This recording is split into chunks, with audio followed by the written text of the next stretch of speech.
జాబిలమ్మ నీకు అంత కోపమా రివ్యూ ఇప్పుడే ఆ సినిమా చూడడం జరిగిందండి.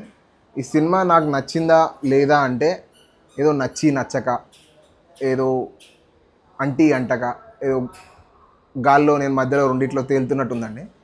యావరేజ్ మూవీ, అంత సూపర్ అన్నట్లేదు, మరి వర్స్ట్ అవసరం లేదన్నట్లేదు, ఓకే ఫైన్ అన్నట్టుంది. అది నాకు అనిపించిన థింగ్ అండి. ఎందుకు ఇట్లా అనిపించింది అనేది we'll talk in the video అండి. Coming to our way of telling అండి, పాజిటివ్స్, నెగటివ్స్ అండ్ మీమ్. ఫైనల్గా మీమ్ దీనికి నాకు ఎట్లా అనిపించింది అని ఒక వర్షన్ ఒక మీమ్లో ఇచ్చుకుంటాం కాబట్టి అది ఫైనల్గా ఇచ్చుకుందాం.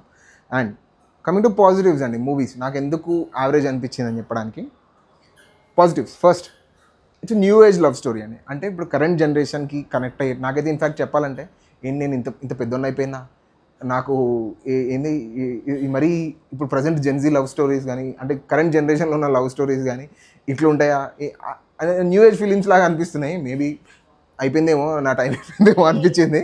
సో అండి, ఫస్ట్ లవ్ స్టోరీ రిఫ్రెషింగ్ ఉంది, లేటెస్ట్గా ఎట్లా ఉండాలో అట్లుంది, బాగుంది, నెంబర్ 1.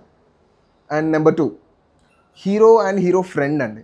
సో మీరు ఒకవేళ ఈ ప్రేమలు మలయాళం డబ్బింగ్ సినిమా చూసుంటే వాళ్ళది చాలా బాగుంటుంది బాండింగ్ అండ్ లైవ్లీగా ఉంటాయి. యూనో తెలుగు నేటివ్కి, though it is a dubbing film, Telugu నేటివ్కి దగ్గర ఉంటాయి. సేమ్ వే ఇంట్లో కూడా ట్రై చేశారు, బట్ అది బాగున్నంత ఇది బాగాలేదు. అంటే అక్కడ చాలా వర్కౌట్ అయినాయి, ఇక్కడ వర్కౌట్ కాలేదు. But still it's a good movie. I mean it's a good attempt for you know hero and hero's friend. వాళ్ళిద్దరి మధ్యలో కాంబినేషన్ కానీ, బాండింగ్ కానీ, డైలాగ్స్ కానీ అండ్ ఎవ్రీథింగ్ పాజిటివ్స్ అండి. నెంబర్ 2. నెంబర్ 3, సెకండ్ హాఫ్ అండి. Second half is good. First half I felt little boring, I tell about it in the negatives. కానీ second half I felt it's good. And you know నేను second హాఫ్లో ఎక్కువ నవ్వాను ఇంకా మూవీలో, based upon the situations created. And yeah, positive second half, right. 4th, music అండి. Music జీవి ప్రకాష్ కుమార్ గారు ఇచ్చారు. It's really good music అండి, నాకు నచ్చింది. దో it is a Tamil dubbed film. జనరల్గా తమిళ్ డబ్బింగ్ మ్యూజిక్ చాలా బాగుంటుంది తప్ప ఎక్కువ. లైక్ ఫర్ ఎగ్జాంపుల్ ఆవారా కానీ అట్లాంటి ఎవర్ గ్రీన్ సాంగ్స్ లిస్ట్లో కూడా పెట్టచ్చు.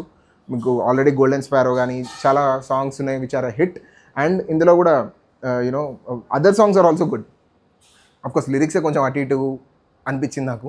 ఇక తెలుగు తమిళ్ డబ్బింగ్ తెలుగు అనేది ఎట్లుంటాయో అట్లే ఉన్నాయి. క్లైమాక్స్లో అయితే ఒక సాంగ్ వస్తుంది, ఎరే ఏంద్రా ఇదేం లిరిక్స్ రా అన్నట్టు అనిపించింది. But still tunes are good. So music is a positive for the movie, right. That's all అండి. These are the positives. New age love story, hero and hero friends character, second half and music, like 4 positives. Coming to negatives అండి, ఇందులో you know Sarath Kumar గారు ఉన్నారండి. And there are other people as well. But Sarath Kumar గారిని జనరల్గా మీకు జనరిక్గా ఒక statement చెప్పాలంటే, script కోసం కొంతమంది బలవ్వాలండి, బల అవుతారు. ఆ బలి అవ్వడం అనేది ఎంత బాగా వాల్యూ యాడ్ అయింది మూవీకి. ఓకే, ఆడియన్స్ కూడా కన్విన్స్ చేయగలగాలి, ఓకే వీడు బలవుడే కరెక్ట్ ఏమో అంటే. బలి ఇన్ ద సెన్స్ ఇది బకరా character or it doesn't we know that ఇది ఎక్కడ ఎండ్ అవుతుంది అని చెప్పేసి. సో అట్లాంటి కొన్ని క్యారెక్టర్స్ ఉంటాయి కొన్ని మూవీస్లో. సో శరత్ కుమార్ గారు, ప్రియా వారియర్ గారు and there are few other characters in the movie. And మనం కంకణం కట్టుకున్నాం ఏమని, మనం ఏం లీక్ చేయొద్దు ఆర్ స్పాయిలర్స్ ఇవ్వద్దని, నేనేం ఇవ్వట్లేదు.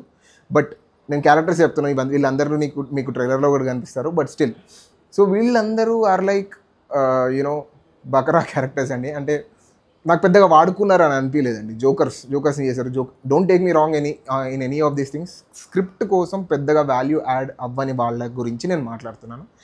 నెంబర్ 1 శరత్ కుమార్ గారు, నెంబర్ 2 ప్రియా వారియర్ గారు, అండ్ నెంబర్ 3 ఒక పెళ్లి కొడుకు ఉంటాడు, పెళ్లి కొడుకు. సో దీస్ 3 పీపుల్ అండి, not a value add and negative ఎవిడెంట్గా కనిపిస్తుంది. నెంబర్ 1. నెంబర్ 2, క్లైమాక్స్ అండి. క్లైమాక్స్కి ఎట్లా అంటే, Dhanush is the director of the movie. By the way, మీకు తెలియని వాళ్ళకి hero Dhanush is the director. And second half దీనికి ఒక పార్ట్ 2 లీడ్ చేయడానికి కోసం first movie climax abrupt end చేయడం ఈజ్ నాట్ కరెక్ట్. సో ఈ పార్ట్ 1కి ప్రాపర్ ఎండింగ్ ఇచ్చి then give a proper lead to you know second part నువ్వు తీ ఎన్నది. But end this properly. నాకేమనిపించిందంటే ఇది కొంచెం రషింగ్ క్లైమాక్స్, అబ్రప్ట్ ఎండింగ్, అసలు ప్రాపర్ ఎండింగ్ లేదు. So directly lead to second part అన్నట్టుగా అనిపించింది. అండ్ అది కామెడీగా ఉంది. అది I can't reveal anything, but I don't like the climax. Next third point అనేది first half was little boring అండి. అంటే నాకు అంత కనెక్ట్ అవ్వలే. ఇట్ వాజ్ రెగ్యులర్ స్టోరీ, ఇందులో ఏముందిలే అన్నట్టుగా అనిపించింది. So boring first half. That's all అండి. 4 positives, 3 negatives, and overall verdict is like okay movie, average movie. For example వీకెండ్లో, ఈ వీకెండ్కి మీరు రిటర్న్ ఆఫ్ ద డ్రాగన్ ఇదా ఆర్ ఎల్స్ ఇంకొక మూవీ ఏదైనా రిలీజ్ అయితే నేను ఇంకా చూడలేదు, రామం రాఘవం అని రిలీజ్ అయింది అనుకుంటా, అది ఐ విల్ ట్రై. బట్ నాకు ఈ రెండిట్లో అయితే like okay, like in the sense యావరేజ్గా అనిపించిన మూవీ వచ్చేసి ఇది. ఎప్పుడైనా వీకెండ్లో కావాలంటే, ఐ మీన్ ఈ వీకెండ్ కావాలంటే, ఫ్రెండ్స్తో కావాలంటే, ఫ్యామిలీతో కావాలంటే వెళ్ళొచ్చు, చూడొచ్చు. ఫైన్. ఫైనల్లీ నాకు ఈ మూవీ ఎట్లా అనిపించింది మనం మీమ్ వర్షన్లో చెప్పుకుంటాం కాబట్టి this. Thank you so much అండి. నేను మీ like, share and subscribe that gives me more motivation to do this, you know ఇంకా చేయడానికి that gives me more motivation. So kindly subscribe whoever has not subscribed, and please watch all the reviews that I'll put here, and thank you so much. We'll meet in the next video. Bye.